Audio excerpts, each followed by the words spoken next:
Hello Jagan, నువ్వు పనిచేసేది ఎవరి కోసం? నీ పర్యటనల వెనుక ఉద్దేశం ఏంటి అని ప్రశ్నిస్తోంది అధికార కూటమి. పొదిలిలో జగన్ పర్యటించింది దేనికోసం?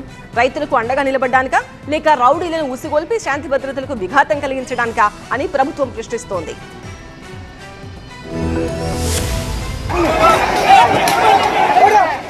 పొదిలిలో టీడీపీ నేతలు కొందరిని ఉసిగొలిపి తమపై దాడి చేయించారని వైసీపీ ఆరోపిస్తోంది. కానీ వైసీపీ నేతలే రౌడీలతో గొడవలు చేయించారంటోంది అధికార కూటమి.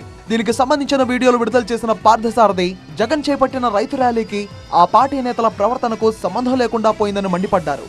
రెచ్చగొట్టేలా ప్లకార్డులు ప్రదర్శించడంతో పాటు రైతుల ముసుగులో మహిళలు పోలీసులపై రాళ్లు విసిరారన్నారు. రైతుల పరామర్శ పేరుతో రెచ్చగొట్టేలా వ్యవహరించడం కరెక్ట్ కాదన్నారు మంత్రి పార్థసారథి.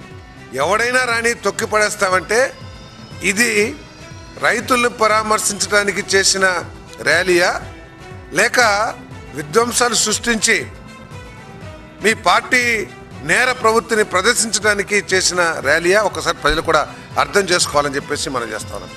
పొదిలిలో ఘర్షణ కేసులో ఇప్పటికే 24 మందిని పోలీసులు అరెస్ట్ చేశారు. మరికొంతమంది నిందితులను గుర్తించిన పోలీసులు వారి కోసము గాలిస్తున్నారు. ఈ కేసులో వివరణ ఇవ్వాలంటూ ఎమ్మెల్యే బూచేపల్లికి సైతం నోటీసులు ఇచ్చారు అధికారులు.